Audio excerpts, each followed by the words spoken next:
Бәріне сәлем, сіздермен Нұрлан. Бүгін мен сіздерге жалпы бинарный опцион жайлы түсіндіргім келіп тұр. Адамдар олардан қалай ақша табады, неге мен оны және де жалпы басы істейтін адамдар неге бинарный опционды казино және лохотрон деп есептейтінін түсіндіріп бергім келіп тұр. Шыны керек, менде кішкене перегорает из-за этого, да. Өйткені біздің қазір крипточатында бинарка опцион жайлы жазған адамдардың барлығын сразу қолдаса болды, сразу банға жіберіп жатырмыз. Өйткені адамдар түсінбейді, то что олар басқаларды заблуждениеге әкеліп жатқан. Вот. Неге мен бинарный опционды казино деп есептеймін? Как минимум, там у меня больше 3, 4, 5 причина бар. Давайте есімізге түсірейік. Бинарный опцион ол қалай, рабочий стол қандай екен, да? Так, мен сразу интернетке жазып, с первого дубля барлығын сіздерге жазып көрсетіп тұрайын. Binomo, там интерфейс, бинарный опцион, интерфейс. Вот. Стандартный, выше, ниже, long, short, қарапайым нәрселер, осы жерден қарасаңыздар болады, все практически одинаково выглядит. Енді сіздерге, әлем айтпақ қойын, енді осындай нәрселер де бар жалпы. Енді неге бинарный опцион, лохотронный казино? Көріп тұрғаныңыздай, мына жерде вверх-низ деген бар. Как раз таки доход 83% деп тұр, көріп тұрсыздар ма? 83%, там 89%, качествосы әр жерде әртүрлі, 85% где-то. Енді сіздер түсінген боларсыздар, то что доход там 85% береді, целых 85% за одну сделку. Ал сіздердің финансовый рыноктар не, ол жақта всего лишь 3% береді деп ойлайды. Енді сіздер риск менеджмент не екенін білмесеңіздер, қысқаша түрде айтып кетейін. Риск менеджмент, во-первых, бізге позволяет в долгосрочной перспективе оставаться на рынке и зарабатывать на этом. Рынок всегда манипуляция жасайды, и риск-менеджмент нам позволяет выходить в плюс, даже если манипулирует рынком. Енді, есімізге түсірейік, то что в среднем бинарный опционда за одну сделку прибыль 89%, 85%, 80%. Ал убыток там везде 100%. То есть 100% сіз ақша жоғалтасыз, допустим, сделкаңыз 5 мың теңге ма?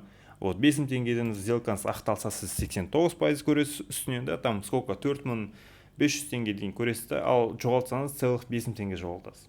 Риск менеджмент бойынша не болып тұр сонда? Мынау длинная и короткая позиция деген инструменттер трейдинг үйдің ішінде. Енді сіздерге живой пример көрсетейін. Получается 89% сіз табасыз, 100% жоғалтасыз. Получается, бұл 0,89, 0,88 в среднем, да? Получается, сіз уже соотношение риска прибыли сізде 0,88 болса, это уже изначально убыточная позиция. То есть, по-любому, в среднем, да, арифметически ойласақ, в 20%, в 30% ваша бинарка уже зарабатывает на этом. То, что вы уже открываете все время убыточные позиции. Бұл біріншіден. Как раз таки живой пример сіздерге. Реальная торговля, реальный финансовый рынокта торговля бойынша риск менеджмент қандай екенін көрсеткім келіп тұр. Мынау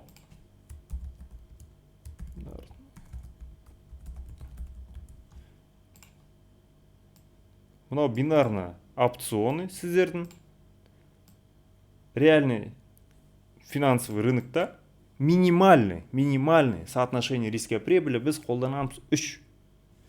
А вообще в среднем он даже 4, 5, 6, 8, 10, 15 де бола береді. Но давайте грубо сделаем 4,5, да? Минимально 3, а грубо 4,5 в среднем дей салайық. Бұл реальный финансовый рынок. Бұл реальный финансовый рынок. Енді айырмашылықтарын сіздер көріп тұрсыздар ма? Қай жерде реальный рынок, қай жерде финансовый рынок? риск менеджментта сіз мына жерде мүлдем қолдана алмайсыздар. Вообще бинарка сіздерге мүмкіндік бермейді. Вообще ешқандай мүмкіндік бермейді. Ал финансовый рынокта сіздер оны қолдана аласыздар. Бұл уже екіншісінде сіздерге түсіндірейін. Сіздерде бинарный опционда мен есімде примерно осындай, там, допустим, осындай позиция ашқан кезде 5 минуттық деге, сіз осының арасы сіздерде 5 минут, короче. Примерно осындай болу керек сіздерде, по-любому осындай. 5 минут. Баға қимылдап келе жатыр, сіз осы жерде, тура осы жерде вход болып саналады сіздерде позиция ашқан жерлеріңіз. Позиция ашқан жер. Ал мынау сіздердің позиция жабылатын жеріңіз. Үйто оны сіз жаппайсыз, ол автоматом жабылып қалады. Сізге даже рынок, бинарка мүмкіндік бермейді сізге өзіңізге жабуға. Сіз тек қана кіре аласыз. Енді сіз мына жерде лонг позициясын ашқыңыз келді. Сіз лонг позициясын ашқыңыз келді. Бүйтіп көрсете салайын. Басқасы бар ма екен? Сіз лонг позициясын ашқыңыз келді. Получается, лонг позициясын ашылатын болса, біз осы диапазонда лонг позициясын ашсақ, сіздің бинаркаңыз қалай жасайды? Баға қимылдап жүреді, позиция жабылатын жерде сіздің take profitіңіз, жоқ қой сіздердікі даже. Вот, позицияңыз мына жерде жабылса, сіз жаңаға 89% көресіз. Мына сызықтың үстінде жабылса, хоть мына жерде жабылса, хоть мына жерде жабылса да сіз 89% көресіз. Ал енді сіз мына линияның астында, сіздің осы жерде кірдіңіз ғой, ровно қызыл жерде. Осы жерде сіздің позицияңыз бағасына қарай түсіп кетіп, осы жерде жабылса, осы линияға келген кезде, сіз 100% жоғалтасыз. Хоть мына жерде болсын, хоть мына жерде болсын. Разница жоқ. Как раз таки, получается, мына жердегі мүмкіндік, то есть риск менеджмент қолдана аласыздар мына жерде, когда сізге рынок біріншіден позиция любой момент жабуға мүмкіндік бермейді абсолютно. Сіз лимитный ордерлермен позицияны жаба алмайсыз, не шыға алмайсыз. Баға мынандай жерге келіп стоп-лосс та жоқ сіздерде. Вообще лимитный деген жоқ сіздерде. Вообще баға мына жерде жабылса да, мына жерде жабылса да, сіз 100% жоғалтасыз. Это бред, это полный бред. Риск менеджмент қолдануға мүмкіндік бермейді, лимитный ордерлермен қолдануға мүмкіндік бермейді, позицияны өз мүмкіндігіңіз бойынша қолдануға мүмкіндік бермейді. Позицияңызды осындай маленький движениенің кесірінен сіз 100% жоғалта аласыз, тоже мүмкіндік бермейді. То есть это полный бред. Неге сіздер оған сенесіздер? Білесіздер ме, осы шыны керек, мен Қазақстанда біздің жаңағы қазақ крипто чатымызда адамдар соны қолдайды. Кейбіреулер қолдайды. Адамдар о жақта ақша тауып жатыр ғой. Мынандай адам ана жақта миллионы зарабатывает, да, квартира алды деп айтады. Но вы знаете, какими они методами это зарабатывают? Сіздер білесіздер ме? Оған жауаптарыңыз бар ма сізде? Олар біріншіден өздерінің убыточный сделкаларын көрсетпейді. Скорее всего, оларда ол жақта убыточный сделкаларын, то есть историясына өшіп тастауға болады как-то. Наверное, скорее всего так. Или они просто отправляют сіздерге тек қана, то есть правильный сделкалар, ақталған сделкаларды ғана, скорее всего, жіберу мүмкін. Вот. И олар сіздерге өздерінің тиктоктарыңызда алдап сіздерді шақырады осы салаға. Кстати, вот кешірім сұраймын, мен теманы кішкене аттап кеттім. Үшінші причина, сіз реальный рынокқа ешқандай әсеріңіз жоқ. Ол жерде сіздерде көрсетіліп тұрады, что осындай валютный паралар көрсетіп тұрады. Сіздер бинаркаға кіресіз, там, Форекс қой, Форекс қой деп ойлайсыз, потому что там валютный пара. Форекс это просто обменник.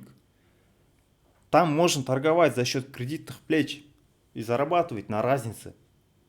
А вы этого не делаете, сіз разницаны тауып атқан жоқсыз. Вообще. Форекс жалпы айтқан кезде крупный игроктар, ақшасы өте көп адамдар. Рынок бойынша. Живой пример көрсете салайын. Допустим, да, сізде триллионов долларов бар, сізде долларды евроға ауыстырғыңыз келіп тұр. Қазіргі соотношение доллар мен евроның стоимости, олар 1:1 вроде как қазір. Да, 1:1 болу керек, скорее всего. По памяти айтып тұрмын тоже. Енді, допустим, сіз банкке келдіңіз и не айтасыз оларға? Менде вот триллион доллар бар, и соны маған евроға айырбастап беріңізші дейсіз. Сіз не істейсіз? Допустим, мынау рынок, баға. В среднем осы бағаның диапазоны орташасы 1:1 болып тұр. Өйткені біздің евро мен доллардың соотношениесі бірдей, практически бірдей. 1:0 дей салайын, Сіз 1 долларды, как раз и 1 евроны ровно 1 долларға сатып алып жатырсыз. Сіз банкке келіңіз, сіздің триллионов долларов тұр.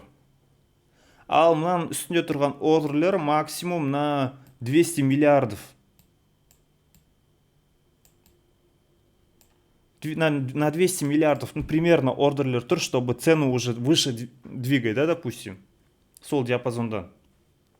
Мына жақта енді история жоқ деп есептеңіздер, өйткені мына жақта история болуы мүмкін. Адамдар отыруы мүмкін, осы жерде без убытыққа шығамын деп, там осы жерге баға келген кезде сразу сатып жіберемін деген. Бұл жоқ деп есептеңіздер. История жоқ жалпы. Енді сіз банкке келдіңіз, банкке келгеннен кейін сіз не істейсіз? Мына жақта 200 миллиардқа ғана ровно 1 долларын 1 евро тура 1:1 қылып сізге 200 миллиардқа ғана заявка бере алады. Енді сіз келіп тұрсыз 1 триллион доллармен не істейсіз енді? Қалған 800 миллиардты қайдан табасыз? Мына жақта дым жоқ үстінде. Получается, сіз мыналардың ордерлерін ақтайсыз, но дальше сіз бағаны көтеріп жібересіз. Сіз бағаны көтеріп жібердіңіз, өйткені сіз спросты көбейттіңіз. Адамдар жоқ, которые уже готовы продавать. Мына жақта история жоқ деп есептеп жатырмыз, мен тағы айтайын. Адамдар жоқ осындай бағамен сізге сататыны. Вот. Сонда не болды? Сіз бағаны все время осылай көтеріп жібердіңіз. И, допустим, мына жақтағы бағасы 200 миллиардқа сіз 1:0 бағамен алсаңыз, 1:1 бағасымен. Қазір сіз уже 1:8 бағасымен алып жатырсыз. То есть сіз уже убыточный позицияны ашып жатырсыз. То есть мына жақта 80%. Ориентировочно от депозита этот человек автоматом потерял уже где-то 30-40%. Ойлаңызшы, крупный игрок уже потерял. Енді сол болмау үшін олар манипуляция жасайды. Яғни мына жақта он потерял, да, и ойлайсыздар, ол жақта енді баға осы жерде қимылдайды ғой деп. Нет, нифига, бұл жерде баға бұл жерде қалмайды, потому что ешкім алғысы келмейді ғой. Практически үстінен 1:1 қосып қымбатырақ сатып алғысы келмейді ғой ешкім. Наоборот, баға құлайды, өйткені мына диапазон имбаланс образовался бізде. Осы диапазон бізде имбаланс, неэффективное ценообразование. Бағаны просто қимылдатып жіберді, осындай спростың көбеюімен немесе резко азаюынан. Поэтому мына жақтар пустой болғандықтан баға осы жерге дейін құлайды. И автоматом бұл адам уже потерял 40% депозита. Даже больше может, да? Енді сіз бинарканың ішінде хоть миллиард долларға позиция аштыңыз ба? Бағаға сіз ешқандай эффект бермейсіз, өйткені бұл бинарка. Олар просто сіздердің Форекстің котировкаларын қолданады. Форекстегі жаңағы валютный паралардың котировкасын қолданады. Из-за этого вы думаете, что вы участвуете. Сіз ойлайсыздар, то, что реальный рынокта торговля жасап жатырмын ғой деп ойлайсыздар. Но нифига подобного. Ол өтірік, они просто обманывают вас этим. Мен сіздерге уже 3 основной причинаны айтып бердім. Самое важное, то есть әр қайсысы имеют огромный вес. Хоть осының біреуі, любой какой-то бір рынокта, да, какой-то бір жаңадан бір нәрсе пайда болса, осының біреуі болсын жоқ болса, бар болып тұрса, то есть қалай айтсам болады, То есть РМ қолдана алмасаңыз, все, уходите в этом, вы уже никак нигде не заработаете. Осындай мүмкіндік бермесе де, то же самое, уходите отсюда. Если вы не участвуете в реальном графике, тоже уходите отсюда, потому что это все казино. Бізге чатқа жазған болатын, бізге личныйға жазған болатын кісілер, которые бинарканың ішінде потеряли где-то 4-5 миллионов тенге. Как они потеряли? Им просто оларға мүмкіндік берген жоқ. Жаңағы 5 миллион теңгесін шығаруға. Ол кісі просто ақшаны шығарғысы келді, 3 миллион, 3,5 миллион теңгесін. Бірақ білесіздер ме олар не деген ол кісіге? Сіздер бізге 2,5 доллар төлеңіздер. Налогообложение, что-то там, не знаю, енді ол кісіге жаз, маған емес, мен қатысым жоқ оған вообще. Маған бізден просто көмек сұрады, не істей алсам болады, не білесіздер деп, подкастқа беріңіздерші, может, как-то білетін шығарсыздар, көмек беріңіздерші деген болды. Біз барынша өзіміздің білетін ақпараттарымыздың барлығын бердік ол кісіге. Барынша көмектестік и оған тек қана жақсылық тілейміз. Вот, енді не болды ол кісіде? Оған просто мүмкіндік берген жоқ оны ақша шығаруға. Ақша шығару үшін ол кісіге тағы да ақша төлесін деп айтты. Ол кісі тағы да төледі, и потом не болды деп ойлайсыздар? Ол кісіге тағы да 1,5 доллар тағы да төлесін дейді. Ойлаңыздаршы. Бинарка ол. Я, бинарный опцион. Возможно, сіздер білетін Қазақстанға әйгілі бинарка емес болуы мүмкін, но то же самое бинарка. И мен реально живой примерлерді білем, когда людям просто выводить етуге мүмкіндік бермеген. Олар 10-15 сделка енді казино қол, о жерде де может ввести. Поэтому бір адамдарға 15 рет подряд ввести еткен, и оның счетын просто блокировать етіп тастай салды. Все, ол адам ақшан шығарамайды енді. Ну все, вы потеряли опять депозит, целый депозит. Представляете? Нет, бұл сферада қалай мүмкіндік болады? Енді қараңыздар енді. Сіздер ойлайсыздар, тиктокта там әйгілі күшті адамдар там миллионы теңге ақша табады.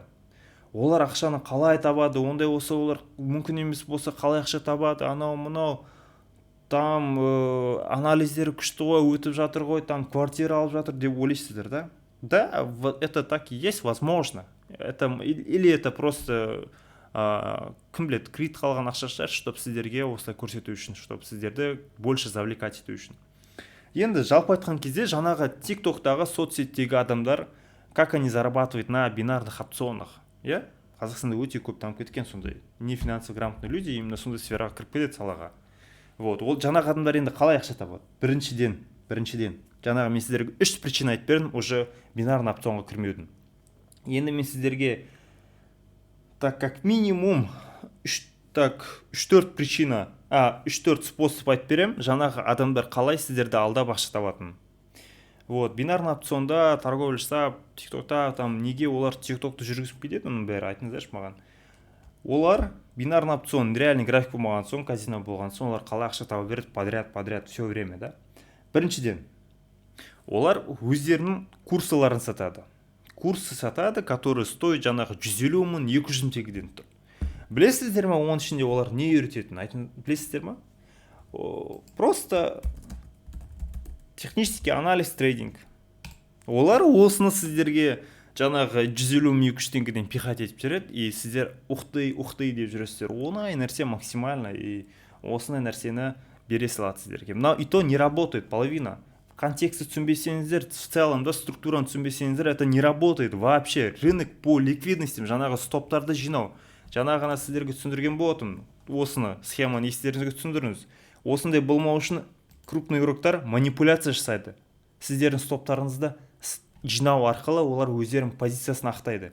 Өйткені мына жерге дейін олар нормально 200 миллиардқа ордерді жапты ғой. Именно поэтому бұлар осы жерде рынокпен манипуляция жасайды. Бағаны осылай восходящий қылып келе жатады да, и осы астында жиналып қалған стоптарды жинау мақсатымен, и все. Сіздер осы жерде TA бойынша астына түседі деп ойлайсыздар да. Бірақ возможно именно осы жерден кейін разворот болып қайтадан баға үстіне қарай кетуі мүмкін.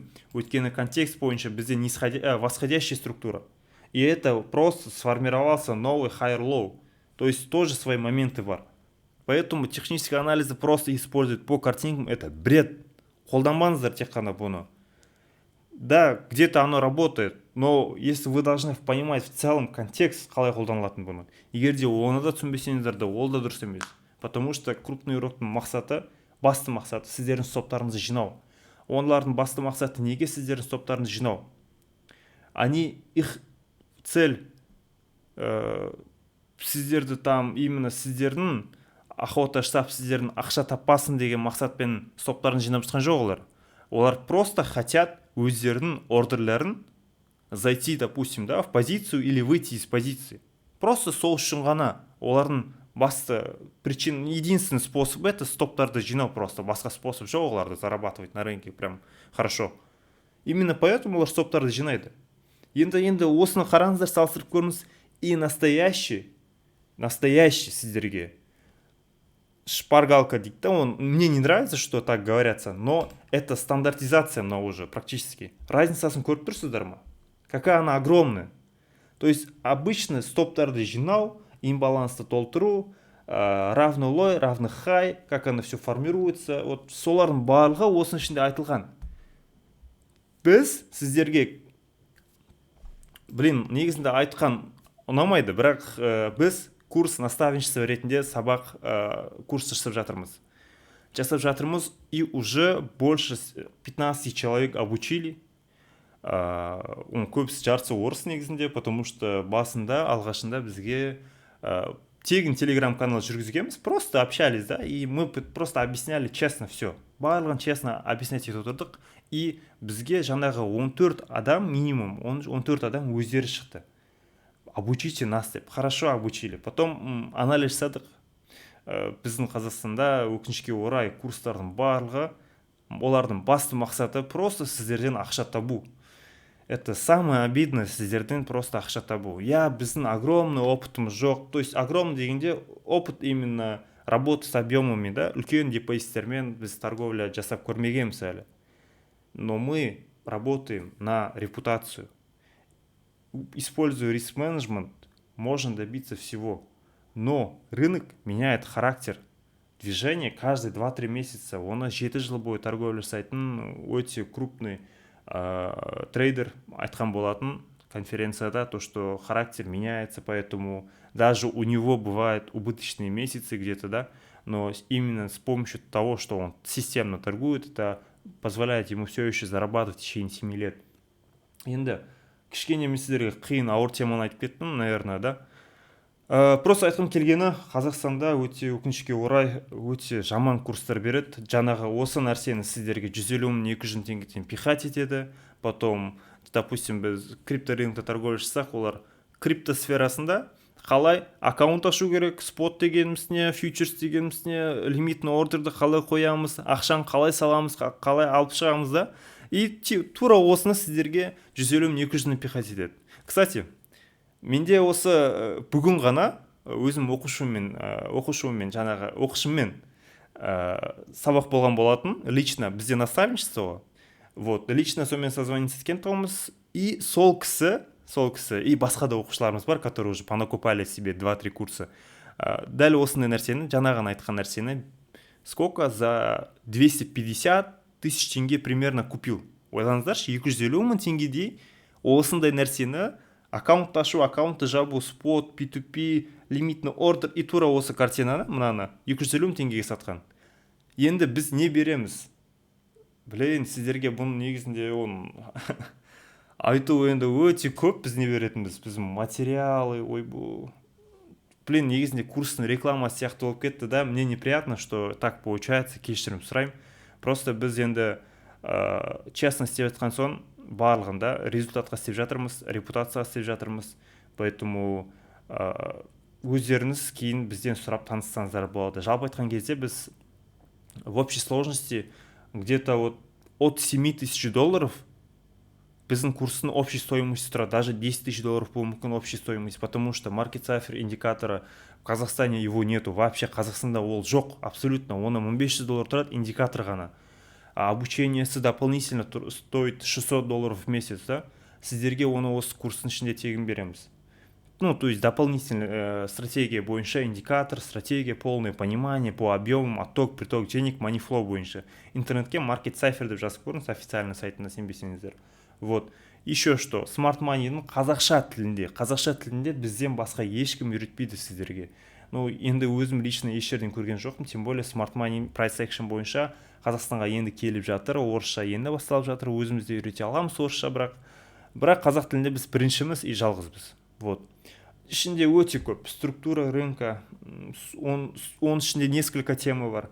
Имбалансы, ликвидности, Fibonacci, OTE, премиум, дискаунт, брейкер блок, ордер блок, mitigation блок, работа от жалпы рынок бойынша ценообразование, price action бойынша сіздер барлығын түсіндіріп бере аламыз сіздерге, чтобы вы уже не использовали никогда вот это и даже вот это. То есть сіздер бұны өздеріңіз реально анализировать етіп осыны байқап отыра аласыздар. То есть бұны не обязательно использовать. Вот. Кішкене реклама болып кетті, кешірім сұраймын. Жалпы сіздерге жаңағын жалғастырайын. Просто Қазақстанда олар жаңағы бинарный опционда сіздерге курс қып сатады ғой, олар ақша табады сол арқылы. Тура осындай информацияны сіздерге 250 мың теңгеден сатады. Ол жаман нәрсе, өтірік нәрсе, былайша айтқан кезде не профессионально вообще. Екіншіден, олар приватный канал сатады, айына 25 мың теңгеге, примерно 20 мың, там 15 мың, 20 мың, 25 мың теңгеден ай сайын сатады. Бұл уже екінші способ, как они зарабатывают. Үшінші способ через реферальную систему. Любой бинарный опцион ішінде реферальный система бар, адамдарды шақырсаңыз, и ол адам сіздің аккаунтыңыздың регистрация жасаса, сізді шақырды деп, допустим, жаңағы адам, ол дополнительно ақша табады сол арқылы. Төртінші способ, жаңағы соны бинарканы реклама жасаған үшін TikTok'та да 1,5 миллион теңгеде оларға айлық төлейді екен, ойлаңыздар. Именно осылай олар ақша табады. То есть курс сатады 150 мың 200 теңге, приватный канал 25 мың теңге, реферальный система арқылы ақша табады. Бинарка оларға жаңағы бинарный опцион миллион, 1,5 миллион, олар қалай жұмыс істегеніне, қанша адам шақырғанына байланысты. Сол салаға, сол лохотрон казиноға, сол соотношение миллион, 1,5 миллион, там даже 2 миллион табады шығар, кім біледі. Маған сондай информация келіп жетті, и полностью это объясняет, как они так зарабатывают, правильно? И ақшаны көрсете береді, олар сіздерге алдайды. Осы таптым, анау, убыточный сделкасын просто бәрін көрсетпей қояды, и все. Это все бред. Енді сіздерге мен барлық бинарный опционның барлық жерін түсіндіріп бере алдым деген ойдамын. Кішкене видео затянулся, енді мен шындықты айтуым керекпін. Бұны записывать етіп, моментально постарался грамотно все сделать, все объяснить. Жарты орысша болып кетіп жатыр, енді лучше всего так объяснять деп жатыр енді маған, потому что шала қазақша сөйлеген кезде адамдар терминдерді түсінбей қалады қазақ тіліндегі, қазақ тілінде. Вот, сіздерге бәрін түсіндіріп бердім деген ойдамын, сіздер дұрыс шешім қабылдайсыздар деген ойдамын. Қазір крипточаттың орысшасы, орыс каналы там уже более опытный адамдар отырады, қазақ группасында да кірсеңіздер болады. Біздің Instagram парақшамызға кірсеңіздер болады, соның ішінде жаңағы Smart Money бойынша, Price Action бойынша, Market Cypher бойынша сделкаларды объяснять етіп отырамыз, полезный ақпарат беріп отырамыз. Егер де қаласаңыздар вебинар жүргізсек болады, сіздерге тегін бір урок жүргізсек болады онлайн форматта.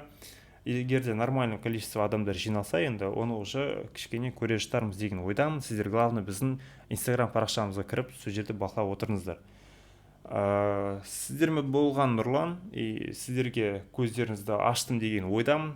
Сұрақтарыңыз болса, комментарияға жазып кетіңіздер. Вот, все, в принципе, болды. Бәріңізге назарларыңызға рахмет, сау болыңыздар, ауырмаңыздар, главное. Бақытты болыңыздар. Тілек айтып кеттім. Жақсы.